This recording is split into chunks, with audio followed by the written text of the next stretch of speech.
Hi friends, आज बात करते हैं डोमेस्टिक वायरिंग की। सिंगल फेज डोमेस्टिक वायरिंग की बात करेंगे। और इस वीडियो को देखने से पहले मेरी एक चेतावनी है कि आप अगर जानकारी नहीं है तो इलेक्ट्रिसिटी का कोई भी काम नहीं करें, इलेक्ट्रिशियन से ही करवाएं। बिना सुरक्षा और बिना प्रशिक्षण के आप कोई भी काम इलेक्ट्रिसिटी का नहीं करें, क्योंकि ये बहुत ही डेंजरस है। तो आइए दोस्तों, सबसे पहले मैंने आपके लिए यहाँ पे एक रूम बनाया है, उसमें एक बल्ब लगा दिया है, एक फैन लगा दिया है, एक ट्यूबलाइट लगा दिया।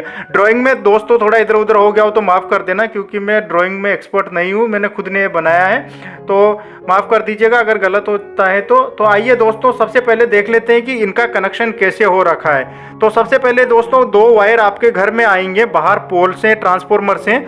फिर वो दो वायर फैन में जाएंगे, फैन चालू हो जाएगा। उसके बाद ट्यूबलाइट में जाएंगे, ट्यूबलाइट चालू हो जाएगी। दो वायर बल्ब में जाएंगे, बल्ब चालू हो जाएगा। लेकिन यहाँ बात ये आती है कि दोस्तों इस बोर्ड के अंदर कनेक्शन कैसे हो रखा है। तो सबसे पहले हम ये जान लेते हैं कि फेज क्या होता है, न्यूट्रल क्या होता है। तो फेज, ये रेड वायर है, इसको फेज बोलते हैं। ये ब्लू वायर है, इसको न्यूट्रल बोलते हैं। तो दोस्तों न्यूट्रल में भी दो तीन तरह की चीज़ें होती हैं जिसको लोग कन्फ्यूजन रहता है। न्यूट्रल, ग्राउंडिंग और अर्थिंग, तीनों अलग अलग चीज़ें हैं। तो ये न्यूट्रल है, यानी कि जो ट्रांसफॉर्मर के पास में जो ज़मीन में वायर जाता रहता है उसको न्यूट्रल बोलते हैं। मतलब न्यूट्रल का मतलब होता है कि ये करंट को एक लूप प्रोवाइड करता है, मतलब जो रिटर्न पाथ प्रोवाइड करता है। यानी कि जो रेड वायर के थ्रू जो करंट आएगा वो ब्लू वायर के थ्रू वापस ज़मीन में चला जाएगा, तब जाके आपका बल्ब जलेगा। तो ये न्यूट्रल जो है ये पाथ प्रोवाइड करने का काम करता है। तो आइए दोस्तों देख लेते हैं कि ये कनेक्शन किस तरह से हो रहा है बोर्ड के अंदर। तो सबसे पहले तो जो न्यूट्रल वायर है वो सभी न्यूट्रल वायर, बल्ब का एक न्यूट्रल वायर रहेगा, एक फैन का रहेगा, एक ट्यूबलाइट का, और एक बाहर से जो आ रहा है न्यूट्रल वायर, उस सबको कॉमन करके बोर्ड के पीछे छुपा देते हैं। सबसे पहले अभी जो दिमाग लगाना है वो है फेज में। तो ये फेज वायर आया इधर से, तो बोर्ड में जितने भी आपके स्विच है, जैसे कि एक स्विच, ये वाला स्विच फैन का है, ये वाला स्विच ट्यूबलाइट का है, ये वाला स्विच बल्ब का है, और ये जो स्विच है ये सॉकेट के लिए है। अगर आपको मोबाइल वगैरह चार्ज करना है तो ये सॉकेट के लिए। तो देखिए दोस्तों, यहाँ पर नीचे वाला जो स्विच है वो शॉर्ट हो रखा है, लेकिन अभी भी कोई भी इक्विपमेंट है ना उसमें करंट नहीं है, क्योंकि ये स्विच ऑफ है। तो स्विच इस तरह से रहता है, ये ऑफ कंडीशन में। अभी आप इसको इधर से पुश करेंगे तो ये इसके टच हो जाएगा, तो कनेक्शन बन जाएगा। कनेक्शन बनेगा, जैसे कि ये स्विच ऑन किया तो ये कनेक्शन बना, एक कनेक्शन बनते ही पंखा चालू हो जाएगा। तो ये जो फेज है इसमें डिफरेंट स्विचेज लगाने पड़ते हैं, जिससे कि आप अपने सुविधा अनुसार बल्ब जला सके, पंखा चला सके, या कोई भी इलेक्ट्रिक अप्लायंसेज है आपके घर में वो स्विच ऑन कर सके, ऑफ कर सके। तो यहाँ पर आपने देख लिया। और दूसरा ये वाला दोस्तों, मैंने अभी बात की थी आपको न्यूट्रल, अर्थिंग, ग्राउंडिंग की। तो ये जो ग्रीन कलर का है ये अर्थिंग होता है दोस्तों। अगर ये जो आपका बोर्ड है, ये बोर्ड अगर इसका बना हुआ है, मेटल का बना हुआ है, तो इस मेटल को यहाँ से जोड़ देते हैं और ज़मीन में इसको कनेक्शन कर देते हैं, जिससे क्या होगा कि अगर करंट लीक भी होगा तो आपको शॉक नहीं लगेगा। ये अलग चीज़ें, इसको बाद में डिस्कस करेंगे। तो सबसे पहले आपने यहाँ देखा कि कनेक्शन किस तरह से किया स्विचेज में। अब देखते हैं कि पंखे का स्विच ऑन करेंगे तो देखते हैं क्या होता है।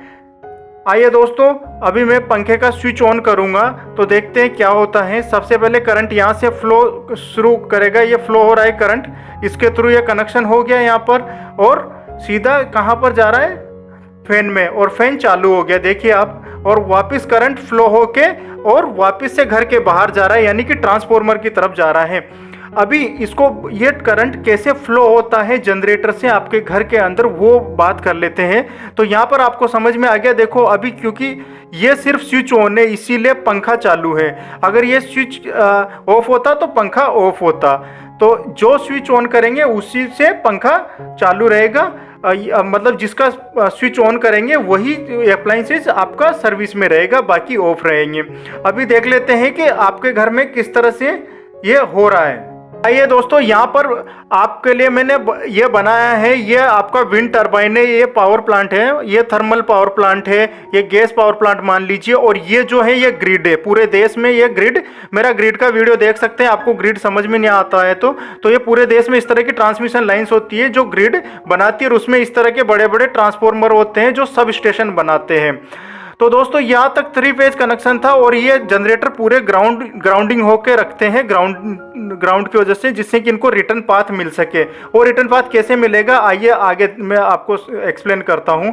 तो देखिए इस ट्रांसफॉर्मर्स में से एक फेज मैंने लिया, वो इस 11 केवी के एक छोटे से ट्रांसफॉर्मर 5 केवीए का मान लीजिए इसमें कनेक्शन गया। और ये तो हाई वोल्टेज हो गया इसका 11 केवी, और ये लो वोल्टेज यहाँ पे 230 वोल्ट है सिर्फ। तो ये आपके घर में आएगा।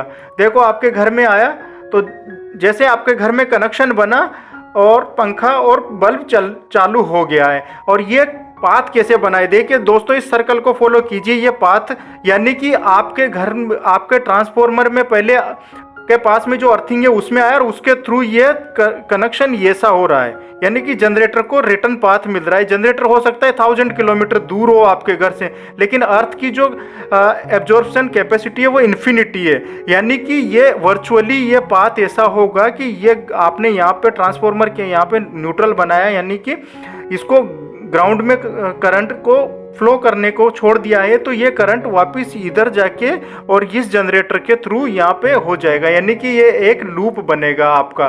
तो ये जो लूप बन रहा है दोस्तों, इसकी वजह से ही आपका कनेक्शन हो पा रहा है। अभी आप देख सकते हैं कि किस तरह से एक लूप के थ्रू करंट फ्लो हो रहा है। और ये कनेक्शन घर के अंदर कैसे किया जाता है वो मैं पहले ही बता चुका हूँ आपको। ये एक ब्रॉड आइडिया दिया मैंने आपको, उसके बाद आप से फिर से मैं इल्तिजा करूंगा कि आप इसको घर पे ट्राई नहीं करें, प्रशिक्षण और जानकारी के बिना इसको नहीं करें।